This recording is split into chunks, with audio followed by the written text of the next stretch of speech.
Good afternoon, everyone, and welcome to another Tokyo College seminar. My name is Michael Fatsis. I'm an associate professor here at Tokyo College and the moderator of today's session. The title of today's talk is The Sado Gold Mine World Heritage Site, Possibilities for Addressing Contested History, with Professor Andrew Gordon. Let me first briefly introduce our speaker. Professor Gordon has been an affiliated member of Tokyo College since its founding in 2020 and is an Ushioda Fellow here at the college since last year. He's been doing many webinars with us, so please check out his past lectures on our YouTube channel as well. Professor Gordon's main affiliation is at Harvard University as a Lee and Juliet Fogel Fund Professor of History. His teaching and research focuses primarily on modern Japan. He's also taught courses on pre-modern Japan, the comparative history of labor, and the United States as a colonial power and nation builder. He has written, edited, and translated numerous books and has published articles in journals in the United States, Japan, United Kingdom, France, and Germany. I'm only going to mention two of them. The first one is Gordon's his first book was The Evolution of Labor Relations in Japan, Heavy Industry from 1853 to 1955, which I think is important because he's going to speak about labor today too. And his most recent monograph is Fabricating Consumers, the Sewing Machine in Modern Japan, with University of California Press from 2011. Professor Gordon has served as the Edwin Reischauer as the director of the Edwin Reischauer Institute of Japanese Studies, and in that context, he led the institute in founding the Japan Disasters Digital Archive, a digital archive project that aims to preserve the vast array of digital records concerning the March 11, 2011 disaster in Japan and its aftermath.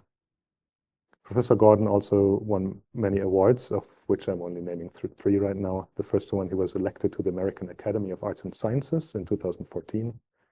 He was awarded the Order of the Rising Sun Gold Race with Neck Ribbon in 2014 for his contributions to the development of Japanese studies in the United States, and the National Institute for the Humanities Prize in Japanese Studies in 2020 for his research activities on Japanese modern and contemporary history.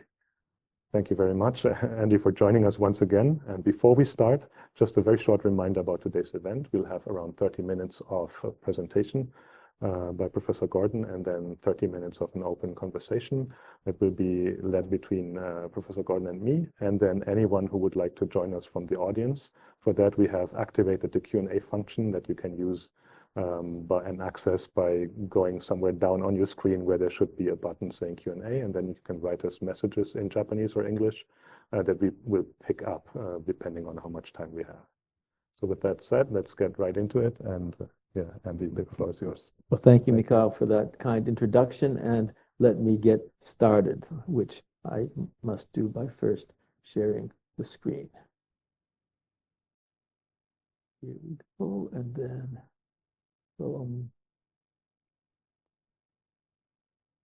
all right. So today I'm going to be talking about an issue that in some ways I've been engaged with my whole career, which is telling stories about history of difficult things in the past, contested histories. But the specific topic I'll be talking about today is one that I've only been working on for the past 6 or 7 years, that of industrial heritage, focused primarily on mining, coal mines, but also metal mines, copper, in particular the Ashio mine, the Furukawa Ashio copper mine, and also more recently, and today I've been looking at and we'll speak about the Sado gold mine.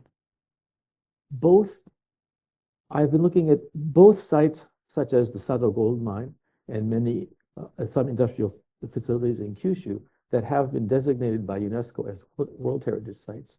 And I've also been looking at other major sites of mining that are not World Heritage Sites. This is my core question that I'm thinking about not only today, but more generally. In addition to attention to achievements in technology, benefits to society and economy, what attention is given, and by whom, to the difficult history of the costs of modern industry? And these costs take various forms. Accidents and disease, in the case of mining, are frequent. Cave-ins and explosions, lung disease. Environmental damage is significant in many industries, certainly in the case of the refining of copper at Ashio. It was perhaps Japan's most famous case of industrial damage to the environment, but also in the vicinity of coal mines as well. And another aspect of difficult history is the harsh conditions of labor in many industrial sites. Within that category of harsh labor, the condition of forced labor is, of course, important. And in the places that I've been studying, whether they're the Meiji Era Industrial Revolution sites, primarily in Kyushu,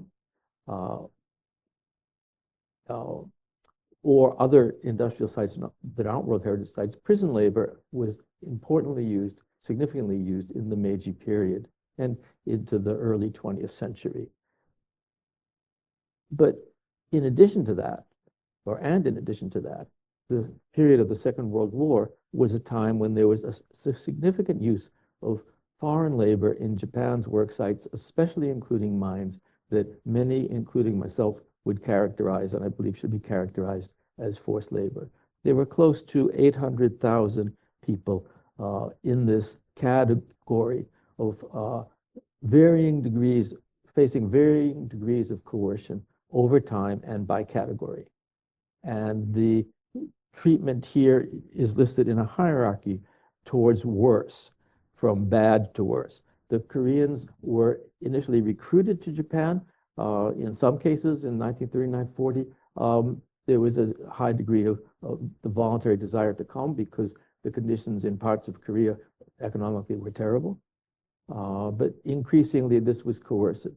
In the case of the Chinese, and about 700,000 Koreans were brought to Japan's home islands during this 6-year period. About 40,000 Chinese were brought in even worse condition, essentially prisoners of war over the span, and about 36,000 Allied prisoners of war also were brought to Japan and put to work in various locations, including many mines. The Japanese government position on this topic has been and remains, in particular in the case of the Korean workers, that this was not illegal forced labor. The grounds for their claim are that in the case of Koreans, these were subjects of the Japanese Empire, and as Japanese subjects, they were given treatment as kokumin, or people of the nation, that was similarly given to Japanese people who faced a labor draft. It's true that there was an order of a labor draft for all kokumin, including Japanese, although I do think the way it was applied was quite different. This question of whether and to what degree the labor done by foreigners in Japan during World War II has been forced is a contentious one between the governments of South Korea and Japan, also within Japanese society. And it was particularly a harsh point of contention in the summer of 2015, a decade ago, when the sites of the Meiji Era Industrial Revolution, mostly in Kyushu, were proposed to UNESCO and accepted to be listed as World Heritage Sites. And I'll make some reference to the difference between that process and the way it's unfolded and the Sado process as I go along today.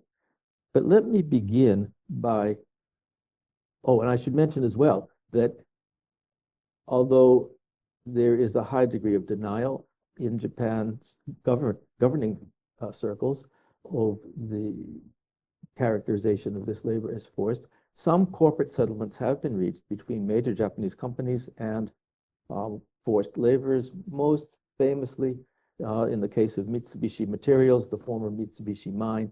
In 2016, the Mitsubishi mine settled with a group of former Chinese forced laborers who brought suits, and they agreed to offer compensation and apology to them.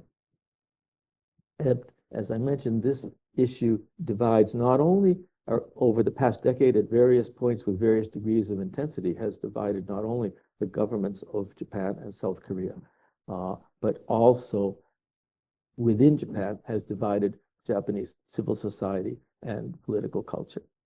And there are many, including people I'll be talking about today, who have worked hard and long over the decades to bring this history to light, and others who write about it in the mode of denying that there was any wrongdoing.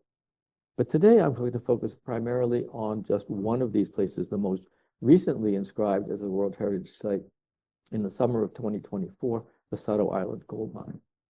The Sado mine operated for almost 400 years, from the early 1600s to 1989. In the Edo era, or the Tokugawa era, which is the period for which the Japanese government initially sought and only sought recognition as a World Heritage Site, the village of Aikawa, which is where the mines were and are located, was a thriving place. There were 40 to 50,000 people there. On the right-hand side of your screen, you can see a lovely woodblock print done by Hiroshige in 1853 that shows one of the entrances to the mine. One of the points of interest, and one of the things that was stressed by the Japanese government, I think appropriately, in its nomination of this mine as a World Heritage Site, is the fact that not only was mining done at the site, the mines, of course, but the refining, the sorting of the ore, the extracting of the gold from the ore, and then the minting of the coins. It was all done at the complex of locations in Aihara. After the Meiji Restoration, a few decades later, in 1896, the Mitsubishi Mining Company took over the site, took over and ran the mine. And it ran it for almost a century, until 1989, although the amount of gold, and there was also silver taken, I should say, although the Japanese government has put forward the gold mining only as the focus of its World Heritage nomination. The mining was less and less productive, especially after the Second World War. And of importance for today's talk, of course, during the Second World War, between 1939 and 1945, about 1,500 Koreans were transported to Sado Island from Japan and put to work in the mines. So let me now turn to the process by which the Sado Island gold mine became a World Heritage Site. It was nominated to UNESCO over a number of, the process unfolded over a number of years with fits and starts that I won't have time to go into today, and put forward in the summer of 2024 to the World Heritage Committee, which is the body that decides on listing a place as a World Heritage Site. And as I mentioned, the Japanese government said, we're looking to get this place listed for its unique combination of mining and refining and minting in the Edo era only. Well, there's a typo here. It should be 1860 to 1868, not 1968. The body advisory to UNESCO that gives an opinion to the World Heritage Committee in every case of an industrial heritage nomination is called ICOMOS, International Committee on Monuments and Sites. ICOMOS agreed that this location, Sado Island gold mines, deserved to be listed as a World Heritage Site. But contrary to the nomination proposal, it requested that the whole, in quote, the whole history throughout all periods be presented by the Japanese. And the Japanese delegation, I believe in important ways, agreed with this, and it agreed to acknowledge that Koreans who were drafted to work in Sado Island were assigned to more dangerous jobs than their Japanese counterparts, that they were required to work 28 days a month, virtually all the time, and that they resisted in various ways, that they engaged in labor disputes, that they often tried to escape, and that if they tried to escape and were caught, they would be imprisoned. In addition, clearly aware that in 2015, the Japanese government promised to open an information center to tell this story, but then opened only 4 or 5 years later, actually it was the spring of 2020, an information center that since then has been criticized greatly for not telling the full story. Clearly aware of this vexed history, the Japanese government in the summer of 2024 said it had already opened a new historical museum nearby the World Heritage Site that would serve as an information center, and it would be located at the Aikawa History Museum. The South Korean delegation at UNESCO at the World Heritage Committee accepted these steps, and the designation of Sado as the World Heritage Site was approved. The Japanese government did not use the term forced labor in characterizing the work that went on at Sado, but it did recognize how harsh the work was in the ways I've just mentioned, and also that the treatment was discriminatory. And this contrasts significantly to the outcome in 2015 at the sites of the Meiji Industrial Revolution, those World Heritage sites, when they were narrated and told to visitors on site or in the Tokyo Information Center. The story has been firm that there was no discrimination. It was tough times during the war for both Japanese and Koreans and others who were forced to work there. So this was, I think, a notable outcome. Let me then dig a little more deeply into what is being shown and what is being said in Aikawa, which is no longer a separate village or city. It's part of Sado City. It's a district. What is being said there about this past? The Information Center, as I mentioned, was promised and was opened in the summer of 2024 on the third floor of a building about 2 kilometers from the actual gold mine heritage sites. And you can see in the upper right a photo of that building when I visited it this past October. Some have criticized this location. It's 2 kilometers away. It should be right there. It's also the particular exhibit talking about the Koreans is on the 3rd floor, so not everybody will go there. And I do think that is, you can question that decision, but I don't find this a particularly problematic site in its location because it's actually a very prominent place in Aikawa. You can see in the lower right-hand corner where the red square is the building of that's the history, the heritage site. That's the history museum in the lower right-hand corner. And in the middle of the photograph, this massive structure, which is really quite fascinating to behold. It's a flotation plant. It's called the Kitazawa flotation plant. It was a place where the ore was floated in water and then sorted on its way to being refined. And it was built only in 1936, and then it operated well into the post-war era. So it's actually basically a wartime structure. So in that sense, to have it right across the way there from the museum with this exhibit about wartime labor seems to me kind of nice, actually. So what is there that's said at the exhibit? I'll just show you a couple of panels. This one here is important. It's in Japanese and below that in English, and says and I'm sorry, I took a photo poorly it's kind of dark on the left-hand side. The severe working conditions of workers, including those from the Korean Peninsula, is the focus of this particular panel. And you can see the table there showing that, and this is from 1943, data from 1943 indicate that a higher percentage of workers from the Korean Peninsula were engaged in dangerous tasks inside the mine shafts, such as rock drilling, shoring, and hauling. And then the table makes clear which those are.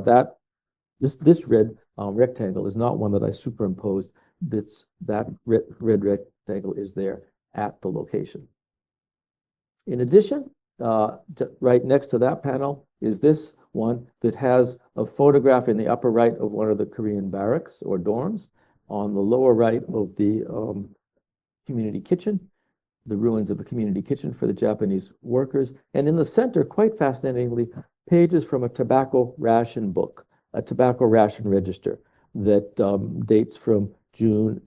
This particular page is June 20th of 1945. Tobacco to the Japanese workers and the Korean workers was rationed during the war. And the record not only lists the name of the worker and the ration received, but other information. And according to this record, and this is stated in the panel, 7 of those living in the #1 dorm escaped, and 3 of these were put in jail. So clearly, implicitly, if people were thrown in jail and their leaving the work was called an escape rather than a resigning, this was a situation in which they had no choice. There's also, next to these panels, two maps. One is a map, you can see it on the left-hand side, showing the various sites in Aikawa that are related to Korean workers. And then on the right, a walking tour, the dotted blue line, that goes from the museum itself to 4 different locations where Korean workers lived or ate. So that's the museum. Now let me turn to the ruins of the Sado facilities for Korean workers. And the fact that these ruins are there and that they're now well marked is important and a big change from before. So I visited Sado Island twice now. Well, actually, I visited it once in the 1970s, and I hardly remember any of that visit. But I visited in 2023 together with a colleague from Kanazawa University, Professor Ide Akira, who's a scholar of tourism studies and dark tourism, and with my wife.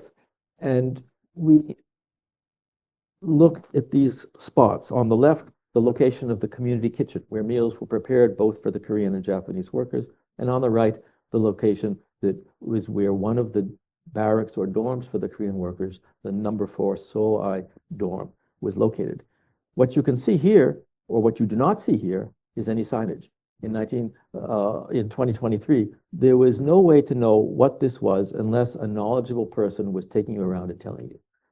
And I was fortunate, we were fortunate to be guided around by a former Sado City, a retired employee of Sado City, and who had been part of the Board of Education, and he knew the story.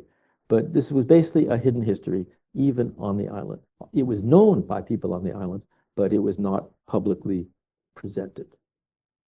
This changed after the World Heritage listing, importantly. And you can see here those same 2 locations. On the left-hand side, here's the signboard for the community kitchen. The print is too small for you to read it, but it tells that this was where the meals were printed, the meals were produced for the Korean workers and Japanese workers. And on the right-hand photograph is that same location where today there stands an electric wire, a tower supporting electric power wires. And I took it from this angle so that you could see that tower, and also that the ground behind it has been relatively cleaned up. So this public demarcation of these sites, this is an important change, and with the map available at the Information Center. So how to assess this outcome and then explain it? Those are the last 2 things I want to do. I view this as a genuine compromise and a step in a good direction. The South Korean side did step back from insisting on using the term forced labor, or even the term that was used in 2015, labor, people who were forced to work against their will, or caused to work against their will. They stepped back from insisting on the use of this term, but the Japanese side agreed, and this is a sharp contrast to the narration at the sites of the Kyushu sites of the Meiji Industrial Revolution, that Korean workers were treated both harshly and with discrimination. And the exhibit at Aikawa made this quite clear. So how then do we explain this outcome? I think there are 2 things. Two important aspects to the explanation. One certainly is that compared to 2015, and compared to the years after 2015 until around 2022 or 3, relations between the Japanese and the South Korean government had become much friendlier. Under the Kishida government and with the change in South Korea to the now former President Yoon's government. And I think absent this, the outcome might have been different. But the other important thing is that Japan's civil society on the island was extremely active over many decades in doing curation of the history and putting in places the foundations of a story about industrial heritage that in a different political environment could be put forward. In the 1980s, historians, and this was not just civil society, I should say, because some of this work was publicly funded. The historians employed by the Niigata Prefecture wrote a Niigata Prefecture history, and others hired by the city of Sado, the town of Aikawa in Sado before it was amalgamated into Sado City, put together a very fine Aikawa town history. And these two publications went into considerable depth on the story of Korean forced labor. Then, building on this foundation, in 1991, a group that was called, you can see it in the first bullet point below the headline, the Group to Connect the Past and Future of Sado and Korea, came together. The leader here, not the only man, but a key leader, was a Buddhist priest named Hayashi Michio, and with a network of citizens that included prominently one Zainichi, Korean man that had stayed and continued to live in Sado. They made tremendously imaginative use of those tobacco registers that I showed you, which, because they had not in the names, but the hometowns of the workers, they were able to go locate some of these workers back in Korea. In 1991, it's less than 50 years since the Second World War. Somebody who had been in their 20s, and the recruits, the draftees were often young men, was in his 70s at this point. So they located laborers in Korea. They went on 4 occasions to visit and did oral history research with these men. They arranged in 1992 for a visit of 5 former workers to Sado Island. And the NHK did a prize-winning documentary, although unfortunately entirely unavailable to be seen at the present, called Truth After 50 Years, chronicling these efforts. This effort has been carried forward by some of the members of Hayashi's group from 1991 are still alive and active. Hayashi passed away about a year ago. And this effort has been carried forward by younger generations of citizens to this day. And one key person I'll introduce briefly in wrapping up is a woman named Arai Mari. She is a member of the Sado City Council, elected member, and also a Protestant minister at a church on Sado Island. So what has she and others done that's interesting? I just will give you a couple examples to wrap up. Here are 2 very different, or rather different, signs at the site of the number 4 Sowai dormitory. The one on the left-hand side of the screen is the one that was put up immediately upon the successful inscription of the Sado Island gold mines as World Heritage in the summer of 2024. And it is, I didn't take this photo, I wasn't there, and I owe thanks to a historian based in Australia, David Palmer, for sharing this photo with me. You can see that, first of all, strangely, there's no attribution on the sign as to who put it up, which is very unusual in Japan and around the world. Usually, a sign like this would say who put it up. And you can see that subsequently a new sign has gone up, which attributes this to Sado City. I was told by people on Sado Island that this sign was initially put up very hastily by the Gaimusho, by the Japanese Foreign Ministry, because it was very quick. Once the World Heritage Site was approved, they wanted to put this in place. So I think to their credit. What's interesting, and this is where Arai-san played a key role, is a change in the wording. On the earlier sign, the workers are called in Japanese dokshinryo, and in English single workers. That is, they were unmarried. It was said, Arai-san said, wait a minute, no, these men were alone, but some of them were single, but a good number of them had wives and families back home that they had to leave behind when they were brought to Japan. So we shouldn't call them single workers. And she won the day. She and members of her circle won the day. And depending on the size of your screen when you're viewing this, you may or may not be able to see that the wording has been changed in Japanese to tanshin, and in English, single occupancy, as opposed to single workers. And so you could say it's a small change, but it's a notable change. And it's a change that was pushed forward by the local civil society actors, not by the government. The second thing that has changed that I think is worth noting is the site has been cleaned up. In the 2024 photo, you can see all the vegetation. And in the same location, when I was there in October 2025, it's all been cleaned up. This was not done by city employees. This was done by Arai-san and others with her, including volunteers, young people from a youth group from Fukushima Prefecture who attended this past summer a peace camp sponsored by Arai-san's church. Also, the final thing that I'll point to that was done at this site was to better excavate the remains. In April 2023, when I visited, you really couldn't see the foundations, which are all that remain, but they were semi-buried. And Arai-san and these young boys and girls from Fukushima and others have worked to excavate the remains. There's more work to be done in the far background. There are other footings as well, but you can see that at least you get a sense of the footprint of the building now that was not possible to see before. So that wraps up what I want to present today. Let me just make some final points. And one point that I feel very strongly about is important. I don't want to suggest that only in Sado is this type of energetic civil society action going on. It's happening in many places. There are groups of citizens, and they include clergy, they include local historians, they include some more sort of highly placed academic historians. They include, in the past, they included people connected to the political parties of the left, which have mostly evaporated.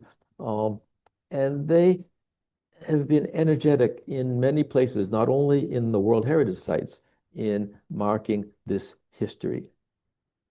Among the Meiji Industrial Revolution heritage sites, the citizens in the city of Omuta and Arao, the two cities adjacent to each other, which are the home of the former Mitsui Miike mine, citizens in Omuta and Arao have been especially active in this type of digging up of the story of the past, publishing it, speaking about it, working to put in signs and curate the heritage. And in the Omuta City Coal Mining Museum, there is a terrific oral history collection, which includes videos that were done a number of years ago when these people were still alive, where some former Korean laborers, some former Chinese laborers, and one former American prisoner of war tells their story of being put to work at the Mitsui Miike mine. So it's not just in Sado that we see this activity going on, but I think the Sado activity took place over a long period of time, so that it meant that in a different political context in 2024 compared to earlier, there was an opening for the fruits of this work to be realized in this relatively fuller curation of industrial heritage. Heritage is a process. Heritage sites seem to be stable, but the narratives change. They're contested. And the future of this story, as it's told in Sado and elsewhere, is certainly uncertain. I'd like to see a greater ability to speak of this labor as coerced being demonstrated by people in Japan in official positions as opposed to just civil society. It's possible the political environment will also go in a different direction back towards more denial. This is uncertain. So these are questions that I'm exploring now that I think will remain with us.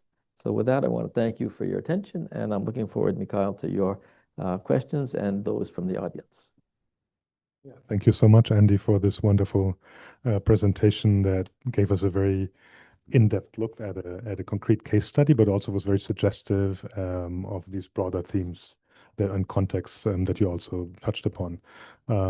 And I think we could discuss a lot, but I would like to start with a question from the audience because it's about a definition, the term that is kind of at the core of many of the contestations, which is forced labor or coerced labor. You briefly got into this, but the question was, does the term forced labor only refer to the recruitment process or to working conditions? But mainly you can talk a bit more in general about what does it mean to you? What are the legal definitions potentially? What are the different definitions that make this so complicated on that level? Yes, sure. Well, I think it does apply to both the process of recruitment and also the situation on the ground. In the Korean case, which is the one where there's the greatest range, as I mentioned briefly, at the start, what was done was called recruitment in Japanese boshu. And in some cases, including in Sado, and the historians who've dug into this, who I described in the 1990s, told this clearly, that because the regions in South Korea, different companies were told to recruit from different locations. And the Mitsubishi mine was told to recruit workers from a particular area in Southern Korea, where the economy, there was a near famine, was in terrible condition. And so there are actually more volunteers or recruits than they could accommodate. So those people came on their own terms. In later, what was called mediated recruitment took place, where government officials, colonial police, for example, would go around with company recruiters and more or less round people up. And then in 1944 summer, a labor draft was in place, and then people were taken with absolutely no choice. In addition, I should say that people initially came on 2-year contracts, but companies did unilaterally refuse to allow the contracts to end and force people to stay on. So not only were people brought coercively or semi-coercively, but once they were there, and the Japanese put out regulations in 1942 and again in 1944 that said a company can, even against the will of a worker, extend the contract into the future. So in that sense, to answer the question specifically, forced in the transport and forced on site. The bigger question about why this is a vexed term, forced labor in international law carries a meaning that requires compensation. And the Japanese government, and this was actually true in Germany, said when these claims came forward decades afterwards that, well, we've already settled a treaty. We've got in 1965 a treaty between Japan and Korea which settled all questions of reparations.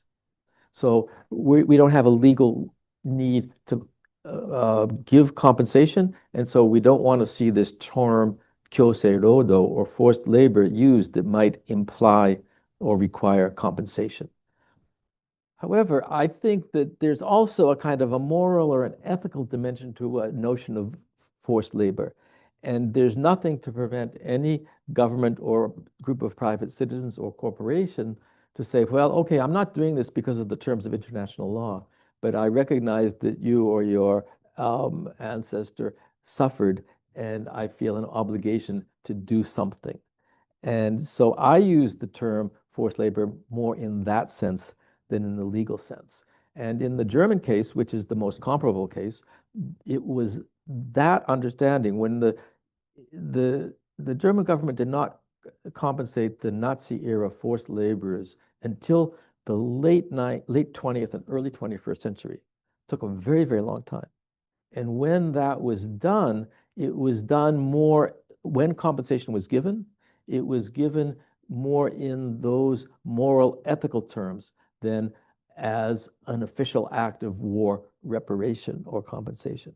So the issue is tricky. It's an important question. So much for this explanation.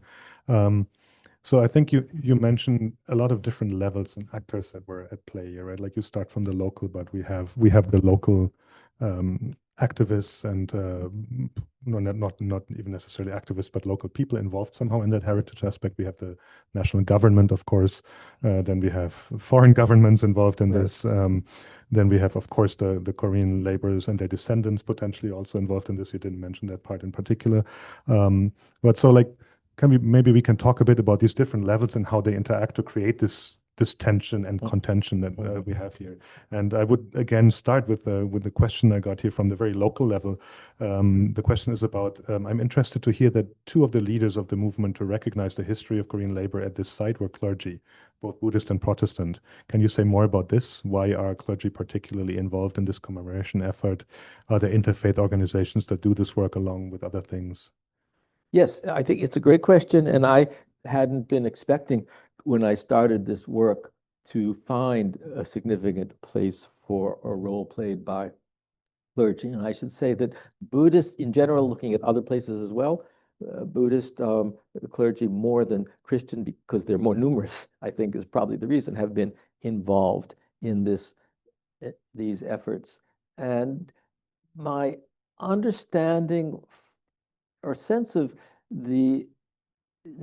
I'm not necessarily sure about Mr. Hayashi or Reverend Hayashi in Sado, but what I've read of the stated motives of some other Buddhist clergy, they've been active in the Joban coal regions to the north of Tokyo. They've been active in Omuta city, in the vicinity of the Mike coal mine, and elsewhere. That their concern is with the soul, the repose of the soul, and the Buddhist notion of kuyo, and that the decision or their involvement reflects not necessarily or only a sense of reparations or compensation for the war, but doing something to give peace to the souls of the deceased. And they've been involved in efforts, Buddhist clergy, that is, at various locations in Japan, and also for Chinese forced laborers, with finding remains and repatriating the remains so that they can, in some cases, be brought home and put to rest at home. And there are relatively fewer cases I'm aware of Christian clergy. Actually, just one other that I'm aware of in addition to Arai-san, and I'm now forgetting the location, but I believe it was in Kyushu, a man who put up a Christian pastor who worked to put up a monument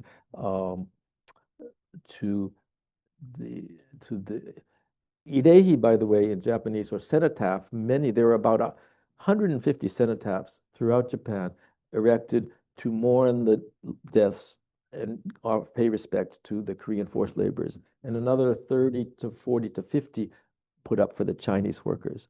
This one uniquely, that this Christian pastor, I believe in Kyushu, was involved in, focused also on POWs. And so it's an interesting question, and I need to actually do more to, I think, fully understand the motives. But that's my sense of what drives at least some of these people. And I should say that Buddhism covers a range politically. Not all Buddhist clergy are on board with this project, but a notable number are. Thank you so much. Another question that is about the very local aspects of this is one of our listeners noticed that the panels that you showed were bilingual, right, in Japanese and English. Yes. There's no Korean there. Right. And then the question is, like, what do you think about the absence of the Korean language, or do you know anything about the specific decisions behind these panels? I don't know. I should have asked. Well, there's still time to ask because I just visited in October and I'm still in touch with the folks on Sado, and so I will ask. And actually, some of them are watching who, if they want to paste into the comments section an explanation, Arai-san dozo. But there are QR codes, and I believe that you can get Korean language through QR codes at some of these spots. I may imagine it was just a decision that the greater number of tourists might be able to read English than Korean. But you're right. The person who asked this question is right to raise that as a curious question. I suppose an answer might be that on a panel of a limited size with space only for 2 languages, that was just the decision that was reached. perhaps on the notion that a Korean visitor could probably, to some extent, parse English, whereas very few non-Korean visitors could read it. But in any case, it would be very logical to have Korean. Thank you so much. And then I have one question that I was interested in because you mentioned these comparisons or touched upon these comparisons to other local sites a couple of times inside Japan, other heritage sites, right? And of course, you've been visiting most or all of them and been doing research on them. So could you speak a tiny bit more about, you kind of said that the Sado case is like maybe specific or an exception, or like you find other ways of dealing with contested heritage, especially in the case of Kyushu, but maybe also some of the other sites. Of course, we don't have time to touch on all of these, but maybe you can speak to a pattern that you might see or like the reason for these differences. Yes, I mean, I think in a general way, to some extent, any place in Japan that had a significant number of wartime laborers brought and forced to work has some local effort to discover the story, tell the story. In that sense, the Sado story is not totally exceptional. As I mentioned, there are throughout Japan about 150 cenotaphs. There were more than 150 sites of forced labor, but still, that's a huge number. So there was a lot of civil society activity. These idehi or cenotaphs tended to be put in place. It's not easy. It requires a group of people to come together, to raise the money, to find a location. Private property is easier, and that's one of the reasons why temple grounds were often used. But in some cases, public parks. And so a typical effort to erect a cenotaph might have taken 3 to 5 to 6 or more years. And so in that sense, the kind of activity I describe in Sado is ubiquitous. I found it in the vicinity of every place I visited, which isn't all 150 by any means. It's just 5 or 6. But I've read about others. And so in that sense, this is not unusual. I think the effort at Sado was unusually sustained, the effort on Sado Island over a 40-year period and from generation to generation. That's a little bit unusual. But I don't think it's entirely exceptional. I see. Thank you so much. Before we move on to the next question, I just saw that Arai-san seems to be in the audience today. Yes. And she's just, because she, of course, is on the ground, like, would just like to briefly mention her response to the question of like the multiple languages, because apparently she received that opinion from many people there that like, shouldn't it be more languages? And I guess probably especially Korean. And she's saying at the moment it's literally the government saying there's no money for it, but she believes that's not a good enough reason to not have these languages. So like she's hoped to improve the situation in the future there. Okay, well, we'll see. That would be. Thank you so much for this response. Okay, we have 10 minutes left, and like we talked about the different levels, and 2 levels that I think should talk about is the national level, of course, in a bit more detail, and of the level of the UNESCO, which is an important player, of course, in creating all of this, because not all heritage becomes World Heritage, and there's a very specific process to it. There are specific reasons to it why governments or local actors or both together suggest them, stories they want to have told, and so on. So one question about the UNESCO, first of all, that I got here, which I liked in the way it was phrased also, was that, where is it? The question about that the UNESCO, you seem implicitly to treat UNESCO as a reasonable, honest, neutral arbiter, but some modern critics describe its policymaking similarly to the German 19th century statesman who compared the policymaking processes of Germany's parliament to a sausage factory, not something something you really want to know the gory details of. I do not agree with these modern critics of UNESCO, but how would you address the issues they raise? The problems inside UNESCO. Right. I mean, it's a vast bureaucracy, and any vast bureaucracy is going to have its rigidities and its irrationalities and its problems. The archaeologist Lynn Meskel has written a very harsh critique of UNESCO's World Heritage operation. The title of her book is A Future in Ruins, playing on the notion of the ruins that are curated for industrial heritage. And yeah, I think there's a lot to the criticism in of UNESCO as a kind of rigid and complex organization. In its early day, I've compared the nomination dossiers, for instance, from the 1990s, a copper mine in Germany in Rammelsburg. It was about a 20-page document that went to UNESCO and was approved. The Meiji Industrial Revolution heritage sites, now admittedly it was a cluster of sites, it wasn't just one place, over 1,000 pages. So there's been a kind of rigidification or an expansion of this apparatus, in some ways maybe necessary for preservation. But I still think UNESCO, it's better to have UNESCO and this World Heritage Site system than to not have it. And however much one might be tempted, and I'm tempted to criticize UNESCO for not, say, in this case, leaning harder on the Japanese curators to tell the full story.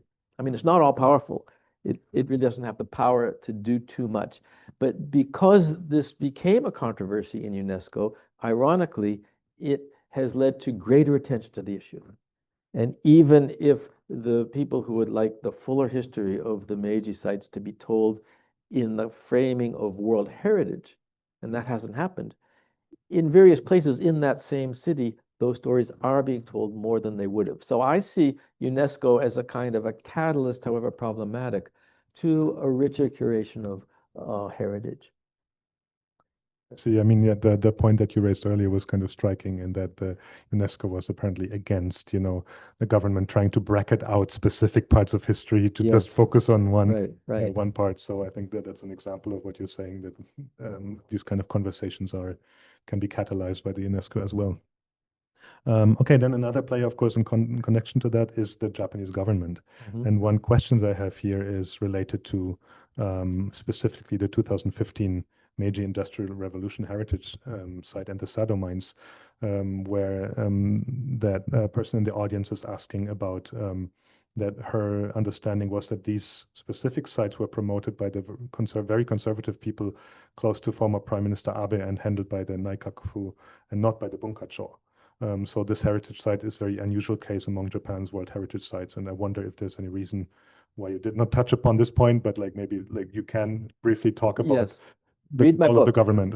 It'll be 2 years before it's published, but I go into great detail on this, and I didn't talk about it simply because in 30 minutes I didn't have time, and I really wanted to talk mainly about the Sado story, because I like sort of happier stories than sadder stories in terms of the outcome. But yes, the person who asked this question is exactly right. I call it a cultural politics coup d'etat. The ordinary way in which a World Heritage Site nomination would happen in Japan is through the cultural agency, the Bunkacho, and with the foreign ministry. Both organizations were not excited about the Meiji Industrial Heritage nominations, precisely because they knew for sure that this would become a controversy pitting the South Korean and Japanese governments against each other, and they didn't want to see that happen.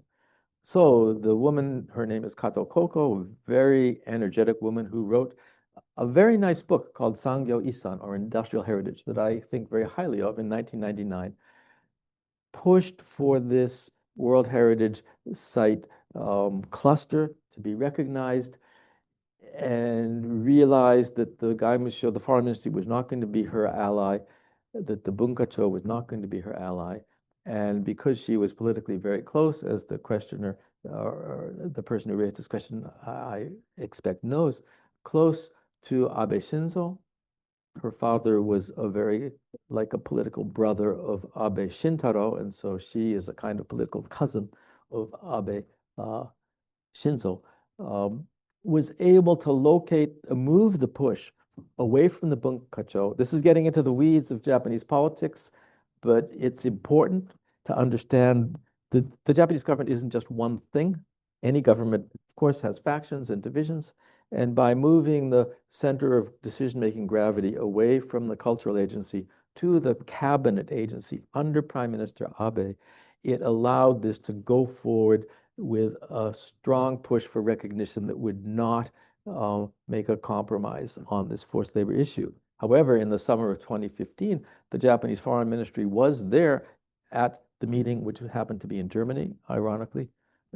And the Foreign Ministry representative to UNESCO from Japan, the Japanese ambassador to UNESCO there at the meeting, took the lead in an agreement to not use the word forced labor, but to say, we understand that there were people who were forced to work against their will, and we will tell this story. The people who were in the Naikakufu, in the cabinet agency, were furious at this outcome. And I think, again, I didn't go into it because of time. One of the reasons why the 2024 resolution from Sado worked differently, I think, is because it was more the foreign ministry and the bunkacho that was in the driver's seat in the Japanese government. I see. Thank you. Thank you very much for this detailed explanation. Okay, then the last player I wanted to briefly touch upon is, of course, the Korean side. So there were some questions in the audience also relating to that. So one is if you could briefly talk about if the Korean government in any way was kind of attentive to this matter in the last years, and then the other, especially in the Sado case, of course, now that you've been talking about. And then the other part is that has been coming up is, of course, there's a rapidly changing environment in the last years between Japan and Korea, change of governments and the international relations. If you have any thoughts upon, like, I mean, this is a bit about the future maybe or the present, but like how this will affect or could affect heritage-related issues. Well, certainly Japanese, I mean, I'm certainly the South Korean government has been super, super attentive to this issue.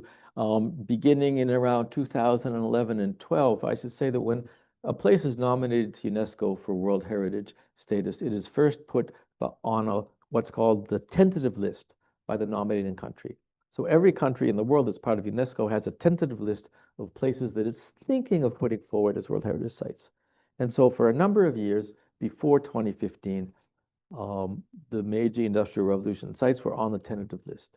And for a number of years, the South Korean government didn't really think it would go forward. But then when they realized it did, they became very, very attentive, very, very involved. And so, yes, that was in the summer of 2015, a remarkable set of negotiations. The chair of each World Heritage Committee meeting is from the country where it happens. And so this happened to be in Bonn, in Germany. I believe it was in Bonn, but anyway, in Germany.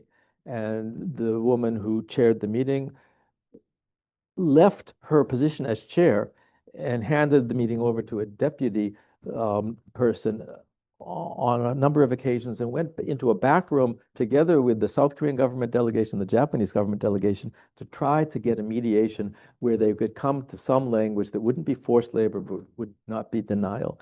And so, yes, both governments are heavily involved. And subsequently, when the promise that was made to recognize by the Japanese government in 2015 that people were forced to work against their will at some of these places, that the Nagasaki shipyard, the Battleship Island, Takashima, Mitsui, Miike mine, and I think there's one other. When, in the view of the South Korean government, and I agree with them, that promise was not fulfilled on site or in the Tokyo Information Center. They continued to push. They continue to this day to push. So this issue is not fully resolved. It's kind of on the back burner now. Under Yoon, I think the government in Korea decided, you know, we're not going to beat the drums too hard on this. There are other things more important in the bilateral relationship or the trilateral relationship of Japan, South Korea, the United States, and we're going to just put this a little bit aside. That remains the case at the moment. However, there's a different president in Korea who has been critical of Japan on these history issues in the past. And there's a different prime minister in Japan than Kishida. And Takaichi is certainly understood to be closer to Abe. So things could change. The other shoe could drop. or not, because I'm paying attention as much as I can to the local media coverage. It seems that both the Japanese and the Koreans, at least at the moment, governments would like to not see this flare up. So we'll see. We'll see. Okay, with that, it's time to wrap up. I just wanted to mention one last thing that I saw in the questions of the audience is that a lot of people expressed the hope that these kind of heritage sites could not just be a place for contestation, but one for understanding, mutual understanding, and something that can create collaboration and understanding between Japan and Korea. I think that's something that both many of the people on the ground that you talked about today and you personally probably share, and me too, of course, as a historian and someone living and working in Japan. But yeah, I wanted to mention that. And yes, I agree entirely. And with that, I'd like to thank you once again for Thank this you, wonderful Mr. lecture and everyone in the all. audience for the questions and comments. Thank you so much, and see you again for another Tokyo College webinar.